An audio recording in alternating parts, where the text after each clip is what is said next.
Two Wall Street firms looked at the same company during the same week using the same filings. One of them says that the stock is worth $246, and the other one says that the stock is worth $62. And that stock is SpaceX. It closed Friday at $108, which is a record low. And it's now trading well below the price that it IPO'd at just back in June. And on Tuesday, after market close, this company will report earnings for the very first time. And so one of those two firms are very, very wrong. And by the end of Tuesday, we will find out which one it is. So here's what I'm going to show you in this video. One, I'm going to show you the rules that I use for every single IPO and why those rules exist. Two, I'm going to show you the 4 numbers that actually determine what happens on Tuesday night. And it's not the headline revenue number that everybody's going to scream about. And 3, I'm going to show you the options trap that is sitting on this stock right now because implied volatility is at 115% for SpaceX. And there are people out there who are thinking that they found free money, and I'm going to show you exactly why they didn't. And stay to the end because the third one is the one that nobody is talking about. Now, if you're new to the channel, my name is Rashad. I am a full-time options trader, and I bring in the majority of my income via the stock market. But before we begin, do me a huge favor, hit that like and subscribe. And do remember that this is not financial advice, nor is it a recommendation to buy, sell, or hold any equities or options contracts. All trading comes with risk and results may vary. Now, I want to quickly share a word from God that has to deal with money, wealth building, or business, and that is coming from Luke 6:38, and it says, "Give, and it will be given to you. A good measure, pressed down, shaken together, and runneth over, will be poured into your lap." And the easy to read version states, "Generosity often comes back in return." All right, I hope that blesses somebody out there. But I want to quickly shout out a member of our Trade Freedom community. Everybody's reining in all of their reports for how they did for July, and Brock is one of our newest members, and he says, "Not too bad for my first month with the community. I already paid off the lifetime membership, and this is truly just the beginning." And we can see he brought in over $9,000 just in the month of July, and this was his very first month. All right, so shout out to you, Brock. And if you guys know anybody who is looking to join a cool community, tell them about Trade Freedom. The link is below in the description. They'll get access to my trades, access to the course, access to ask me questions at any given time, and they'll be within a group of hundreds of other traders who all have the exact same goal. So if you know anybody, the link is below in the description. But with that, let's get down to business. All right, so let's have a quick recap for anybody who's been living under a rock. So SpaceX went public on June 12th, priced the IPO at $135, as we can see here. The stock opened at about $150 and closed the first day at $160.95. All right, and so that's a 19% pop in a single day. But then 4 days later, on June 16th, it hit an intraday high of $225.64. At that point, the company was worth over $2 trillion. Okay, over $2 trillion company that had not ever earned a single cent of earnings just yet. All right, so let's keep moving forward. Now, as we can see over here, Friday, July 31st, it closed at $108.37, and that is a record low. That is about 20% below where the IPO priced and roughly 52% down from the June high. And so if you bought all the hype in the middle of June, you're down about 52% as we speak. Now, with all of that being said, the company is still worth about $1.43 trillion, and that still makes it as one of the 10 most valuable companies in the world. But the thing is, here we can see it has never turned a profit. And let me say that again, because that is the entire ballgame. $1.43 trillion valuation, zero profit. In 2025, SpaceX lost about $5 billion. And that was on $18.7 billion in sales. And in the first quarter of this year, they lost about $4.8 billion. And that's not a knock on the business. Starship is real. Starlink is real. The engineering is genuinely incredible. But we're not here to grade the rockets. We're here to figure out if the stock is worth what people are paying for it. You all know that I'm always looking for ways to put my money to work, whether inside or outside the market. And one channel that I've been testing is e-commerce, specifically Walmart, through a company called Limited Express, who are sponsoring this video. Think of them as like a property management company, but for an online store instead of a rental. With real estate, you own the property, but a management company finds the tenants, collects the rent, and handles the day-to-day. Limits Express does the exact same thing, except instead of a rental, they're building and running an online store for you. They buy and sell national brand products using your capital, sourcing the inventory at wholesale, and they handle the listings, the fulfillment, and the customer service. Pretty much all of it. And in full transparency, I put up $4,000 of my own money in order to test them out. In a little over a month, my store has already done $5,300 in sales. And even after all of Walmart's fees, I'm at about a 10% monthly return. And as the inventory that I've already paid for continues to sell, that number is only going to climb. As you can see, I've still got 17 sound bars and over 320 tablet stands sitting in the warehouse ready to go as we speak. And these are all items that I've already paid for. A 10% plus monthly return is hard to beat even in the stock market. While of course there are no guarantees, it is always smart to diversify your income. And I plan on continuing to invest more and more with Limited Express every single quarter. And I believe this could be a great option for anybody who has over $15,000 ready to invest. So you can properly pay for your inventory and any service charges that Limits Express charges. If you want to see how this fits your portfolio, click the link below in the description to book a call with Kyle. He is one of the co-founders and will give you all of the information. And congrats in advance on your new online store. And so let's get into a few IPO rules that I typically follow. All right, so now some of you already know this about me, but I'm going to say it plain so that the new folks understand where I'm coming from.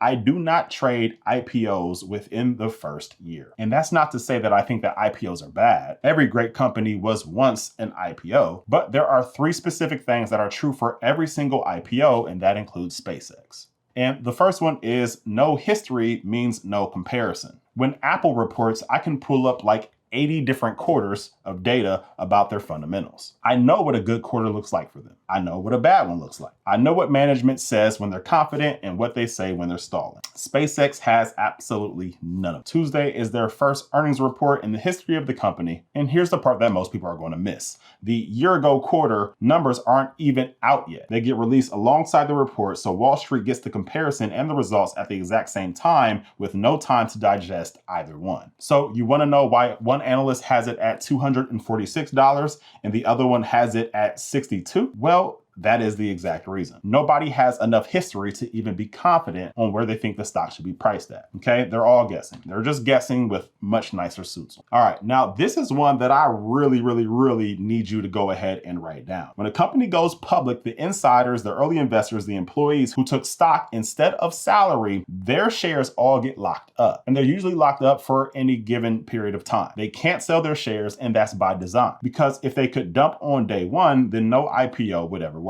And that lockup on SpaceX starts to break this week.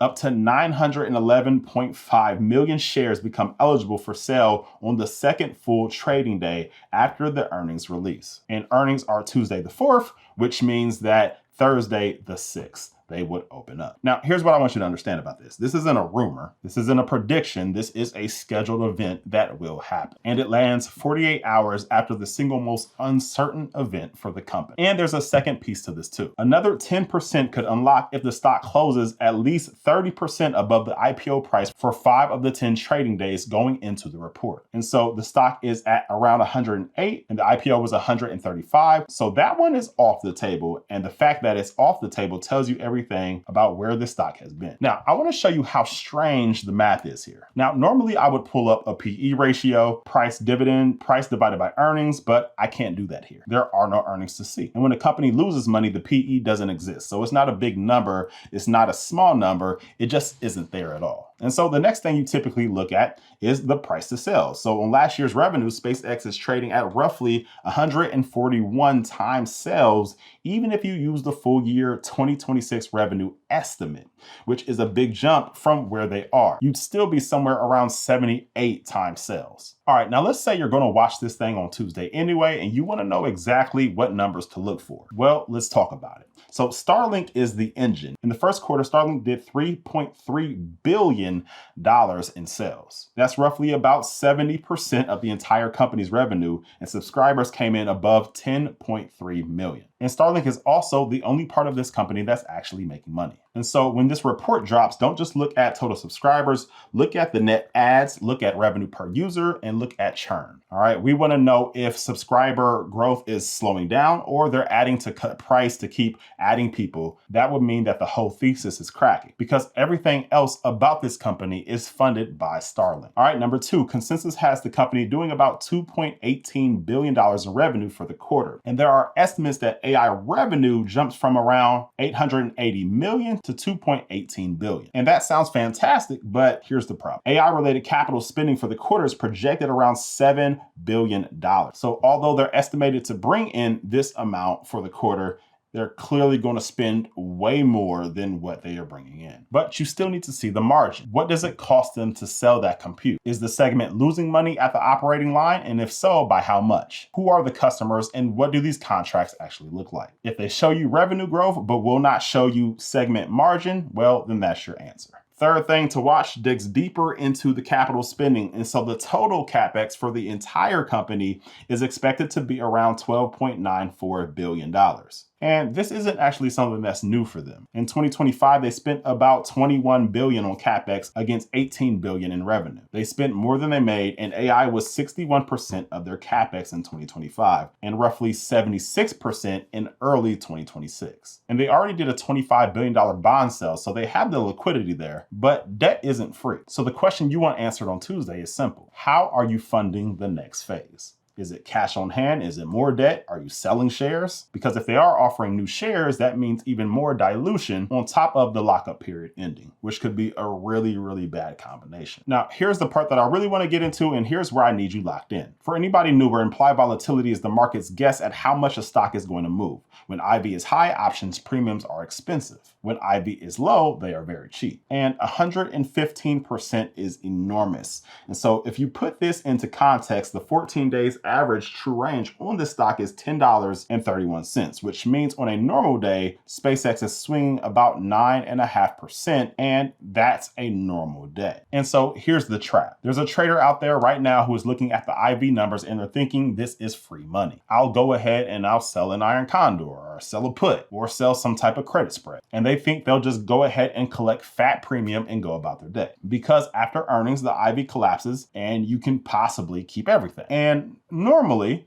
that logic may be sound. That's a real strategy, and there is major IV crush right after earnings. And I've made a ton of money doing exactly that. But that may not work here, and here's why. The IV crush trade works when the earnings is the event. You sell expensive premium, the news comes out, uncertainty resolves, IV collapses, premiums evaporate, and you buy back for very cheap. However, on this stock, the earnings report is not really the event. It's the first of two events, but 911 million shares unlock 48 hours later. So you sell that premium expecting a IV collapse on Wednesday morning. However, that may not happen the way you think it will because there is another event happening very shortly after. So let me be straight with you about what I am doing for SpaceX and how I'm treating their earnings. Well, nothing.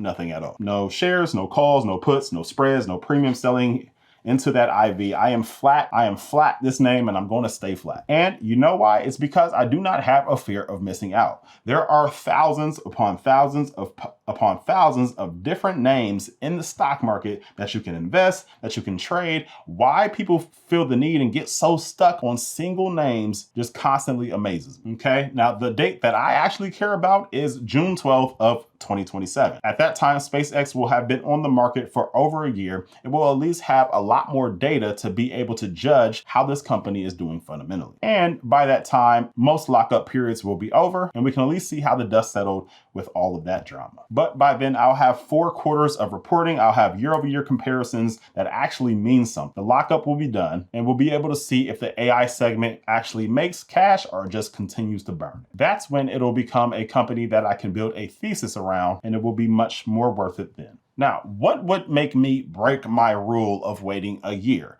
And so let's be fair here, because I don't want to just be the guy who just says no. There are 3 different things that would get me somewhat interested before the 1-year mark. Okay. And so we can see 1 here, the AI segment shows real gross margin, not just revenue growth. So show me you can actually sell compute profitably. And I want to underline that word, profitably. All right, 2 here, CapEx starts coming down relative to revenue. Right now they're spending more than they make, and that has to change, okay? And so that would be number 2. And then number 3, the lockup passes and insiders mostly hold. If 900 million shares come free and the stock doesn't get flooded, that tells you something important about the people closest to the business, that they actually believe in it. All right, if any 2 of these 3 actually occurred, then I would actually start to do real work on this name. All right, so let me bring it home. The analyst target prices were 246 from Cantor and 62 from Morningstar. Same stock, same week.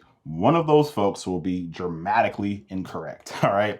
My 3 IPO rules: no trading history means no real comparison. Wait for the lockup to clear, and that lockup is Thursday. And don't pay for a story that you cannot put a valuation on. And then the 4 numbers that we need to pay attention to on Tuesday night. We need Starlink subscriber growth and revenue, AI segment margin, not just AI revenue, total CapEx and how they're funding it, and what management says about the share unlock. Okay, and then we have the options trap. 115% IB looks like free money to sell, but it is not, because the earnings report is not the last catalyst. There is a second one 48 hours right behind it. Okay, but we have a $1.43 trillion market cap company that has absolutely zero profit, a $5 billion loss last year, and 911 million shares coming free on Thursday. And so I'm personally just going to sit this one out. And that's not to say that SpaceX is a bad company. And that's just to say that until you actually make money, I can neither invest in you or trade. And I'm absolutely fine with just waiting it out until you do so. But folks, let me know down in the comments below. What do you think of SpaceX? Will they beat on earnings? Will they miss? Is this a stock that you are trading or investing? But do remember to go ahead and subscribe to the channel. And if you would like to join the community or get my Bull Premium newsletter or get access to the Tradeform IQ platform, all of those links are down in the description below. And with that, I will see you guys on the next one. Peace.